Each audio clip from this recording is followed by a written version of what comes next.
What's going on, guys? Welcome back to another video. Today I'm going to be talking about installing the intercooler piping on the budget kits, what you got to do to delete some stuff and move some stuff around to make the kit work, and pretty much that's it. If I haven't said it before, this is one of my new dailies. I still have the 4-door G35, which I do need to make a video on. I've been lacking on making a video on that, so maybe tomorrow I'll do a video on that. I need to bring Jump Box home with me. But anyway, it's a 2009 SI. I've already taken the front bumper off. It's right here. The difference between 07, 08, and 09 to 11 front bumpers is just these ones are a little bit more aerodynamic. They have fog lights in them. I like the 09, 11 front bumpers better than the 08, 07, 08 front bumpers, just because, you know, it has the fog lights. You put fog lights in a 08, 07 front bumper, but I just don't like the way they look.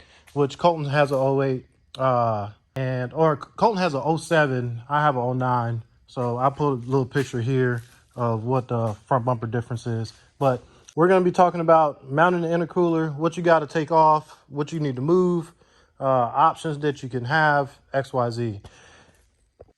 So in the last video you saw me make, it was, you know, pretty much prepping what you need to do to get ready to put the turbo manifold on, the turbo downpipe, XYZ, what you got to move around. I do have a return system on this car because I basically fucked up whenever I was tuning the car. I was trying to use the stock wideband, which only reads to like 11.8, 12.1 or whatever. And I was dumping fuel in the car to try to richen it up some more, but it wasn't doing it. Long story short, throw a fuel system on here, still was doing the same thing. It was breaking up in boost. So I put an external wideband on the car and figured out that it was just really rich. So I took fuel out. The car's on like 6 pounds right now. It like jumps to 10 pounds like in the last 500 RPM of the pull. For some reason, I don't know why. I never had this problem before with this kit. But other than that, it's been running fine. The original motor blew up in the car after about 130 pulls in one night with me. So then I got another motor, put it in here, and it's been doing really good. This one does have a Cometic head gasket and head studs. Other than that, it's completely bone stock, stock oil pump, everything else. I've got the car at like 270,000 miles. I have 282,000 miles on it right now. So between November and now, I've put about 11,000 to 12,000 miles on the car. Bought it out of Georgia, got a real good deal on it. Salvage title car, but everything on it worked. Got suspension for it. I need to change the control arm bushings. I built a 3-inch exhaust out of scrap metal that I pretty much had. I built the charge piping on this car out of some material I got from eBay. That was some bullshit that I thought was at first, but come to find out, actually I have it over here. Don't mind this mess. I've been fabricating my ass off. It's this stuff right here. The piping's like real cheap, but it has an anodized coating on it, and I didn't know, so I went through some trial and error to figure it out, and finally figured it out. So that's that. But other than that, car's been doing good. I have it on E85 right now. I have it on pump gas. I hate the smell of pump gas. I hate dealing with pump gas. I hate dealing with inconsistent pump gas. And I have low timing in the car with it right now. But even before, the timing was lower. So like 12 pounds on like swap cars, I typically run like 21 degrees at like 12 pounds. I have like 18 degrees in this at like 12 pounds. And if you know about tuning, it's pretty much not on kill. It's pretty conservative. Well, not conservative. It's like in the middle of conservative and whatever the hell the next thing would be. It wouldn't even be on kill, really. If you buy the kit for me, the only thing you'll have to get for yourself is this flat stock right here to mount the intercooler. You can get that from Lowe's or Home Depot, and you would basically take the bumper support off, and on each side of the bumper support there's another sub bracket. You can leave this one on or you can take it off. It's easier to leave this one on, and from here to here it's about 10 inches of how much the flat stock you would need. And I think the flat stock comes in like a 3-foot section, and then you pretty much just bend this one up right here to make a bracket. On this side there is another bracket same as this one over here, and you'll take this bracket off over here and You can see it better like that. You can take this bracket off over here. You can mount the horn to the upper bolt, and then you can mount this bracket right here to this lower bolt right here where the horn used to be. You will need to take this bracket off. I did beat it in just to clear the charge pipe and stuff, just in case, you know, it moves around, but it's pretty solid right now. And then there is a spot here that you would need to hit to clear this lower intercooler piping. And the only reason why you need to push this part in right here is because I had a version of the kit before where this intercooler piping came down at a 90 and then went around, but I found it to be unappealing, I should say. And then this one I redid also because I had a 90 coming. Well, yeah, I had a 90 coming off of it, and I noticed that on 08, 09, well, 09, 11 cars, if you have the fog lights in the bumper, it will hit the fog light. So this one clears the fog light. This one clears the bumper. The bumper sits really good on here. I mean, it is a shitty bumper. I don't know why these bumpers are shitty. I love these cars, but the bumpers suck. I believe the car was in like some sort of front end collision or something like that, because this bracket right here, the car has been resprayed, but this bracket right here fits like shit. And then they pretty much self-tapped a hole right here to fit screw the bumper on, and then both the tabs are broken on both sides, but it does clip in on the other side. With the whole intercooler thing, what you want to do with the battery, if you want, so my kits are set up to run, either you can move the battery to the trunk, or if you want to delete your windshield washer fluid and move the battery to here, you can. Mine doesn't work, so I may eventually move the battery from here to there, but I really don't want to because it kind of works here right now.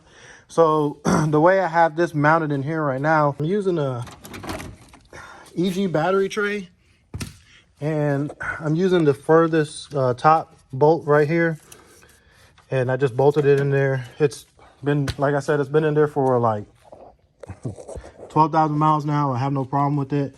The piping's pretty solid. I did wrinkle black the piping, but I scratched it up. This is not from it hitting this. It's me.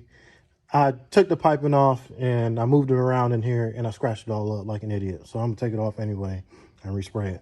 This section right here, you don't have to modify anything for it to work. All you have to do is just make sure you clock your turbo in the direction where this outlet of the turbo is basically pointing at the mount. And then this will be a 45 in here. It slips in there. All right, so I'm gonna pretty much do a breakdown of the turbo kit right now, what you'll get, and then I'll discuss price point of the turbo kit. So you get a vertical flow dual side intercooler. You'll get 2.5-inch piping. You'll get 2.5-inch couplers, 2.5-inch clamps. You'll get a VS Racing blow-off valve, a VS Racing 6262. That is not oil from the turbo. This is oil from this shit sucking this oil in, which is annoying. I need to put a catch can on it. You get a VS Racing wastegate, which you really can't see.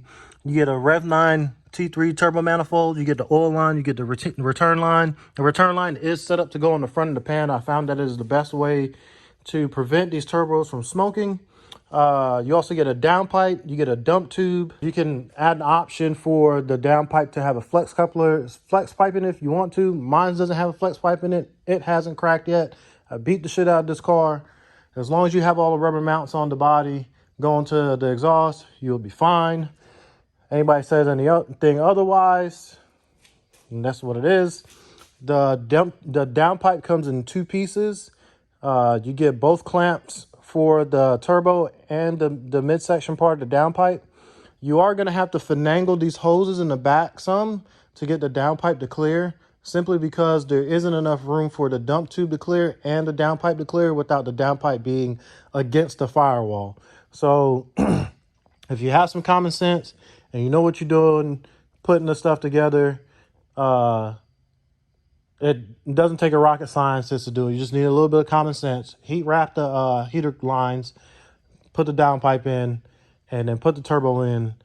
Put the manifold on. Well, heat wrap the lines, put the turbo manifold on, put the wastegate dump tube on, put the downpipe in there, leave it loose a little bit on the downward side of the downpipe where the V-band meets each other, and then put the turbo on, hook the downpipe up to the turbo, and then you can tighten all your bolts and clamps and stuff from there. All right, so the intercooler piping comes in 4 pieces. You get this piece, this piece, this piece, and this piece. And you get 2 90-degree couplers, one goes down there. One goes in here. And then you get 4 straight couplers, one off the turbo, one off the throttle, one off the turbo, one off the throttle body, and then 2 that come off the intercooler. And that's pretty much how you put the kit on. Well, you know, pretty much what comes with the kit. As far as price point for the kit is $3,000 shipped. For anybody that has a 9th gen, I have a 9th gen here. I'm going to be doing a 9th gen kit in the coming week. 9th gen kits, you get the same thing, except for, you know, you guys get that funny head in the back. You pretty much get the same components as this kit, except for your manifold would be different, of course. If you're interested in the kit, just email me in the link in the description below, Blackphillbuilt at yahoo.com, or you can message me on Instagram. Sometimes the comments on these videos get lost and I can't answer them all. So if you have a question about the kit, if you want to order a kit, just email me. I send you an invoice on PayPal and it goes to goods and services. The kits do take 4 to 5 weeks to make.